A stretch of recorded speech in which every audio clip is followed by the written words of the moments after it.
Hey, how's it going, everyone? So, welcome back to the channel. So today I'm going to be doing a speed round challenge with my brother here as the guest. And we're going to be doing original films versus the reboot version or the sequel version. We're going to kind of just mark our answers on the whiteboard and reveal our answers. And if they match, then they match. If they don't, then we'll have our little mini discussions on which one was better or not. So the first one's going to be Batman 1989 versus Batman Begins 2005. So we chose Batman 1989. In our own words, why we think that movie was the better one. For me, it's that Michael Keaton was just a really good Batman in all the different characters. Bruce Wayne versus being Batman. Yeah. And in the Bruce Wayne in public and all that. So that's my reason. That's yours, okay. He was overall good Batman. I was going to say the reason why I really enjoyed the Batman 89 one is because of Jack Nicholson. Just because he's in it. If he wasn't in it, I wouldn't like it as much. So yeah, that's fair. All right, so next up we have The Karate Kid 1989 or The Karate Kid 2010, the one with Jackie Chan. Oh, really? Yeah. Okay, I chose the Karate Kid 1989 and Les chose the 2010, and let's find out why. Normally, I mean, I love the original Karate Kid, of course, but I feel like I was so blown away by Jackie Chan's performance as the instructor. I could see that, yeah. That's the only reason why. Okay, so next up we have Spider-Man 2002 versus Spider-Man Homecoming. Yep, I think this one is easy for me because the origin story in the Tobey Maguire original, I think they just did a great job with the build-up before becoming Spider-Man, as opposed to all the other reboots. I feel like this one kind of did the best job. You know, if you were talking about the sequels, then maybe it'd be a different answer, but... That's I do remember seeing this Spider-Man in the theater, and it was ridiculous. It was so packed. So I'm gonna have to go with the Tobey Maguire Spider-Man. Okay, next up we have the Mummy 1998 version versus the 2017 Mummy. So we both chose the 1998 version. For me, it's Brendan Fraser. I think his performance is awesome. You can't replicate that character. Yeah, that's true. Same thing with Origin. They do a better job of building up. I would say in general, for me, it's just everything about that. Everything. It's amazing. That movie still holds up. Okay, the next one we have is X-Men. The first X-Men in the year 2000. Very first X-Men versus X-Men First Class 2011. Yeah. This was another movie that I remember seeing in the theater when it came out. We saw it in a little cubicle theater. I think that original 2000 highlights more of like what we grew up watching in the cartoons, you know, with the more popular characters. Yeah. X-Men First Class is great. The first one just has a little bit more campiness or charm to it. Right. Next up we have Mission Impossible, the first one, the 1996 version, versus the latest one, MI6 2018. That's you're talking Fallout, right? Yeah, Fallout, the recent one.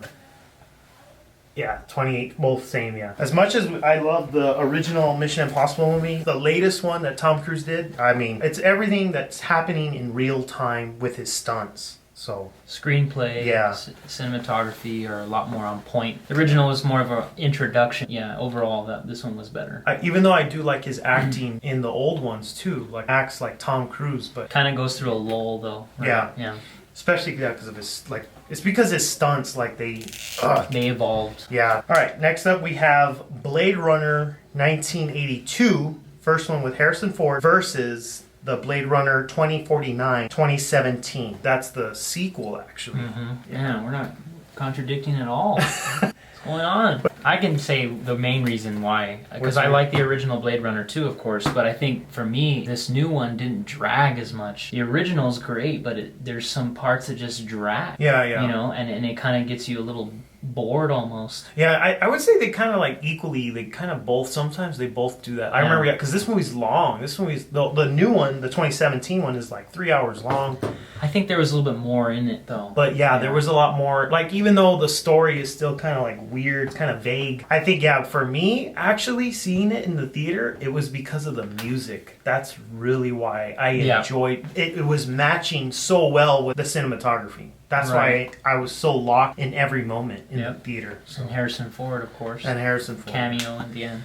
You might want to get a piece of cheese.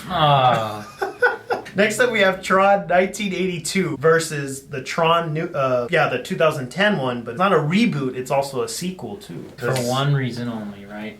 We're both gonna say it. It's the same, yeah. We got the same. What is the reason? I already know what it is. It's probably because of Daft Punk. Daft Punk.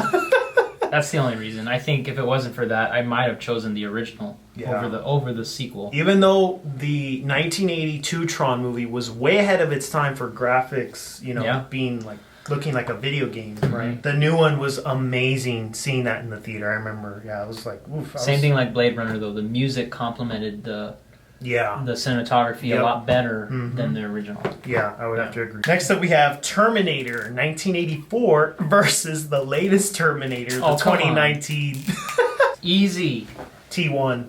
Okay, 1984. Yeah, I would say like it's another movie where it's everything. It's story. It's everything about the movie. And then you have the famous "I'll be back." And then Arnold, of course, he played. I think that's one of his best roles ever in his acting career. Is the Terminator 2. It's a thriller for sure. Yeah. Keeps you on the edge of your seat. Yeah. Versus the latest one, we were coming out of the newest one, and we were like, "That was the Terminator movie? What the hell did I just watch?" And that was a sequel again. That wasn't a reboot version. That was a continuation of the Terminator franchise, and I was pretty upset. Next, we have King Kong 1976 versus the 2005 King Kong.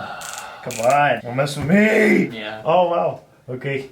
All right, finally we got one where we're different. Only because I think he put the 1976 one. Only because Jeff Bridges, man. I think if it wasn't for him, I maybe would have chosen that one. I think man. Yeah. I mean, I think Peter Jackson did an amazing job with the new one. It's almost even for me. Yeah. But I think I just had to give Jeff Bridges that shout out. But as a movie though too, like would you say like they both have different plots, you know? I know, but I'm saying like you prefer I mean as far as the action and cinematography, the new one definitely. But as far as like more the authentic realism, I would say the 76, I think the only reason really why I like the 2005 one is because of the action. First Blood versus Last Blood. Yep.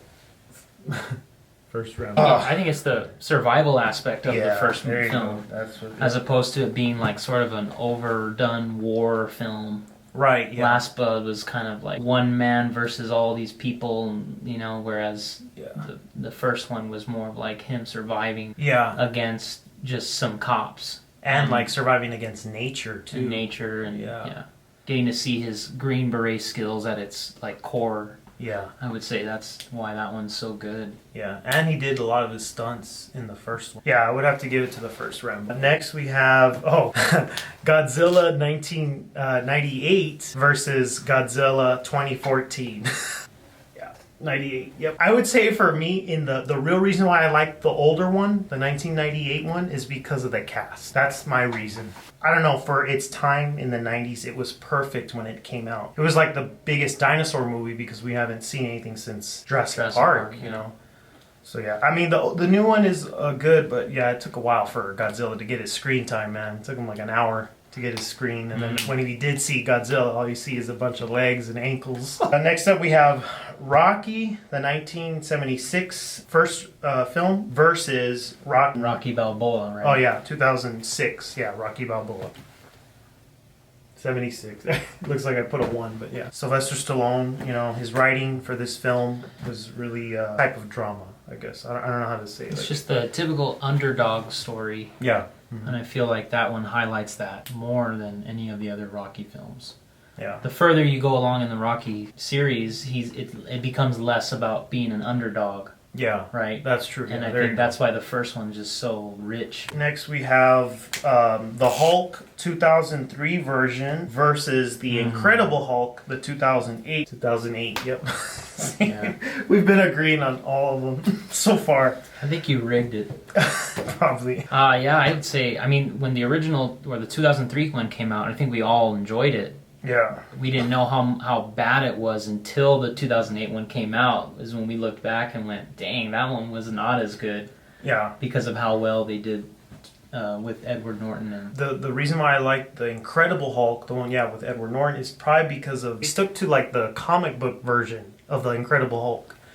And the Eric Bana one, the 2003 one, that one was like all over the place. The cinematography, remember the split screens they were doing? Like, I didn't get that in the theater, and I was like, the plot was a little convoluted, but it was a little like too mature for me at the time. Yeah, seeing maybe. that as a kid, I was like, why are they showing all this weird cinematography at the same time? And it was intense, and then the whole thing of him being able to jump from like one country to the next, kind of thing. Maybe was a little too much. That was a little too exaggerated. I mean, they were trying to be like the cartoon, but I think that was a little more than even the cartoon, right? Yeah, it was a little too much. I mean, I do like some of the fight sequences, but Next up, we have Indiana Jones and the Lost Ark, the 1981 first film, versus Indiana Jones and the Kingdom of Crystal Skull, 2008.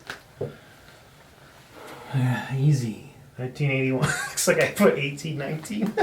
It's Harrison Ford, really. If you want to compare it with the fourth one, I think the main reason is that I think when they went the whole alien route, that's kind of what turned it off for me. Yeah, Even though I think the fourth one held up action-wise, I thought it was great. Yeah. To look on the screen, even the screenplay was awesome. Him, reuniting with what's her name, the original girl from Raiders, and the alien plot is why I don't choose the fourth one.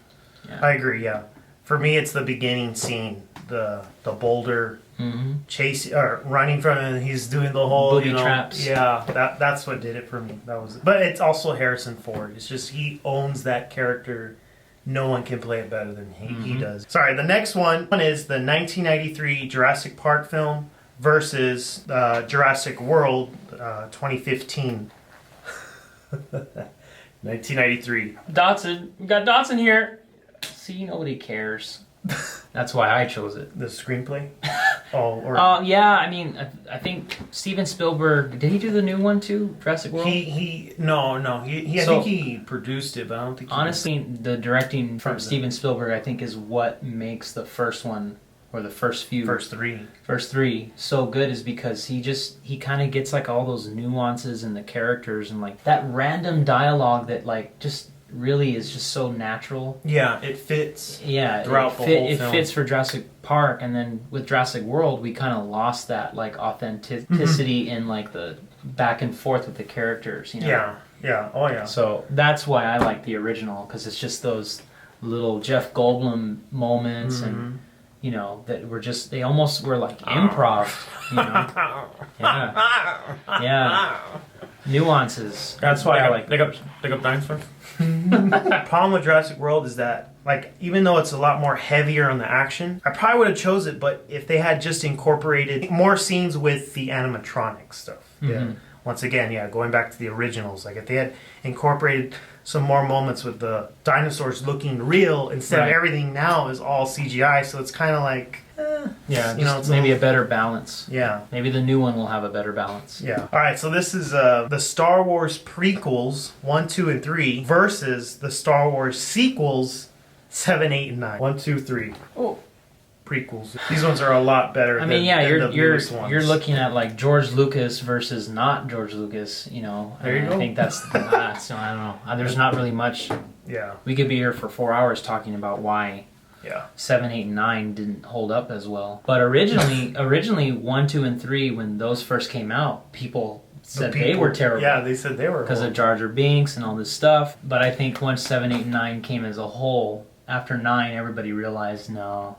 Yeah. The prequels were definitely way more content. Yeah. Yeah. Oh, yeah. That's something I personally look at with all of these films is narrative. Which one had more narrative, thick narrative? Between the characters. Yeah, and like the tension, and they all this is all Mickey Mouse. The new ones, they're all popcorn pleasers. Alrighty, I think that's about it. We just wrapped it up. I think literally out of this whole list, we only had like two or three that we disagreed. Yeah. So in conclusion, it looks like we voted for more of the older original movies versus the reboot or sequel version movies, because I think it's just they hold a deep place in our hearts because in our childhood. Yeah, in our childhood. Yeah. Growing up. So yeah, awesome. Thanks for the speed challenge. All right. Thank you.